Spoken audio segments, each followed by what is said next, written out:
আমরা তো বলি যে আমাদের এই অঞ্চলে ভোট উৎসব, সেই উৎসবের ভোট জাতীয় নির্বাচন কিংবা স্থানীয় সরকারের নির্বাচন প্রায় প্রতি ক্ষেত্রেই দিনকে দিন দেখা যাচ্ছে যে সাধারণ জনগণকে সে অর্থে টানতে পারছে না, এবং এই আলোচনা আমাদের করতে হচ্ছে এই উৎসবের ভোটে অনীহা কেন। এটা খুব গুরুত্বপূর্ণ প্রশ্ন আমাদের জাতীয় জীবনে। অল্প সময়ের মধ্যে আমরা অনেক প্রশ্নেরই মীমাংসা করতে পারবো না, তবে কিছু ধারণা ব্যক্ত করলে, সকলেই চিন্তা করলে ফল হবে। ভোটে অনীহা তো 1954 সনের যুক্তফ্রন্ট যখন প্রথম অ্যাডাল্ট ফ্র্যাঞ্চাইজের ভিত্তিতে ইলেকশন হয়, এর আগে যারা নির্দিষ্ট পরিমাণ ট্যাক্স দিত, চৌকিদারি ট্যাক্স বা অন্য করে, কেবল তারাই ভোটার ছিলেন, লিমিটেড ফ্র্যাঞ্চাইজ। 54 সনের নির্বাচনটাই ইস্ট পাকিস্তান লেজিসলেচারের প্রথম নির্বাচন, যাতে লোকে ভোট দিয়েছে। তখন 54 সনের নির্বাচন তো মানুষ উদ্গ্রীব হয়ে ভোট দিয়েছে, মানে যারা রাজনৈতিক নেতা দল থেকে তারা আহ্বান জানিয়েছেন, কিন্তু সাধারণ মানুষ, তরুণ ছাত্র যারা প্রথম ভোটার হয়েছে, তারা তো একেবারে বেহুশ হয়ে ভোট দিতে গেছে। তারপরে মার্শাল ল হলো 1958 সনের শেষ দিকে, আইয়ুব খান ক্ষমতায় আসলেন। ওই সময়ে অনেকগুলো নির্বাচন হয়েছে নানান অকেশনে। প্রেসিডেন্সিয়াল নির্বাচন, এই প্রেসিডেন্টের প্রতি লোকের আস্থা আছে কি নেই, আরও এই ধরনের হয়েছে। ফাইনালি একটা কনস্টিটিউশন আইয়ুব খান জারি করলেন। সেই কনস্টিটিউশন অনুযায়ী ন্যাশনাল অ্যাসেম্বলি, প্রভিন্সিয়াল অ্যাসেম্বলি গঠনের মানে আয়োজন হয়েছে বা নির্বাচন হয়েছে। ওই ক্ষেত্রেও লোকে মোটামুটি ভোট দিয়েছে, কিন্তু আগে যে তীব্র আবেগের সঙ্গে যেতেন ভোট দিতে, সেইটা নাই। আর সরকার পক্ষ, অর্থাৎ আইয়ুব সরকার যাই ঘোষণা করেছে, ইলেকশন কমিশন যাই ঘোষণা করেছে, যেসব দল সরকারের বাইরে, সেই দলগুলো এই সরকারের কথার সম্পূর্ণ বিরোধিতা করেছে। নির্বাচন ঠিক হয় নাই, নির্বাচনে ফলস ভোটিং হয়েছে, আরও ত্রুটি কথা। কিন্তু একেবারে গোটা নির্বাচন প্রক্রিয়াটাই বাতিল করে দেওয়া, এরকম দাবি তখন ছিল না।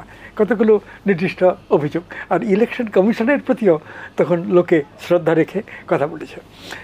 এরপরে 1970 সালে যে নির্বাচন হয়েছে, তখন এখানকার পাবলিক অপিনিয়ন খুব স্পষ্ট যে আওয়ামী লীগের 6 দফা কর্মসূচি, শেখ মুজিবুর রহমানের নেতৃত্ব, এটা ট্রিমেন্ডাসলি লোকে সমর্থন করেছে। এখানেও কোনো অভিযোগ ওঠে নাই যে ইলেকশন ঠিকমতো হয়নি। এখন এখানে একটা ব্যাপার আছে, সেটা হলো ইলেকশনে পূর্ব পাকিস্তান থেকে কতজন সদস্য হবে ন্যাশনাল অ্যাসেম্বলিতে, পশ্চিম পাকিস্তান থেকে কতজন হবে। তো সেখানে 150-300 সিট করেছে সমান সমান, কিন্তু আসলে তো পূর্ব পাকিস্তানের লোক সংখ্যা 10% বেশি ছিল, 45% না, মানে 56% ছিল একদিকে, আর অন্যদিকে কত 44% না কত হয়। তো এই বৈষম্যটা নির্বাচনের ক্ষেত্রে স্বীকার করা হয়নি। পূর্ব পাকিস্তান থেকে 150 জন হবে, পশ্চিম পাকিস্তান 150 জন হবে। কিন্তু ইয়াহিয়া খান যখন ইলেকশন করার জন্য সামরিক বিধি ইত্যাদি করলেন, তখন তিনি জনসংখ্যা অনুপাতে ভোট হবে, এখানকার মেম্বার বেশি জনসংখ্যা, এখানে সংখ্যা বেশি হবে, ওখানের জনসংখ্যা কম, ওখানে কম হবে, একেবারে প্রপোর্শনাটলি 300 মেম্বার হবে, কিন্তু এখান থেকে বেশি, ওখান থেকে কম। তো এর ফলে ইয়াহিয়া খান পলিটিক্সটা বুঝতে পারেন। এর আগে হোসেন শহীদ সোহরাওয়ার্দী বলি বা লিয়াকত আলী খান বলি, জিন্নাহ সাহেব তো ছিলেনই, তারা এই ব্যাপারটা বুঝতেন যে সমান সমান দিলে তো পূর্ব পাকিস্তান ভেঙে ফেলবে পাকিস্তান। তো এই কারণে তারা খুব সচেতন ছিল। কিন্তু ইয়াহিয়া খান মিলিটারি থেকে এসে ওইটা বিবেচনা না করে ঘোষণা দিয়েছেন, নির্বাচন বিধি জারি করেছেন। তো এই নির্বাচন হয়ে যাওয়ার পরেই দেখা গেল যে আওয়ামী লীগ শেখ মুজিবের নেতৃত্বে যা চায় ন্যাশনাল অ্যাসেম্বলিতে সেটাই পাশ করতে পারবে, এদের যে সংখ্যাধিক্য। তো এতে বিচলিত হয়েছে পশ্চিম পাকিস্তানের যারা পলিটিক্যাল লিডার তারাও, এবং মিলিটারি উচ্চপদস্থ যারা মিলিটারি ম্যান, যারা কিছু অ্যাডভাইজার ছিলেন আইফে, তারা তীব্রভাবে প্রতিবাদ করলেন। এবং এখনই মানে ন্যাশনাল অ্যাসেম্বলি কল করা উচিত হবে না। এটা মনে রাখতে হবে যে তখন ন্যাশনাল অ্যাসেম্বলির দায়িত্ব ছিল 120 দিনের মধ্যে পাকিস্তানের একটা খসড়া সংবিধান তৈরি করে দেবেন, এবং প্রেসিডেন্ট ইয়াহিয়া খান যদি সেটাকে পাকিস্তানের সংহতি এবং জনগণের জন্য কল্যাণকর হয়, তাহলে সেটা তিনি মানে অনুমোদন করবেন।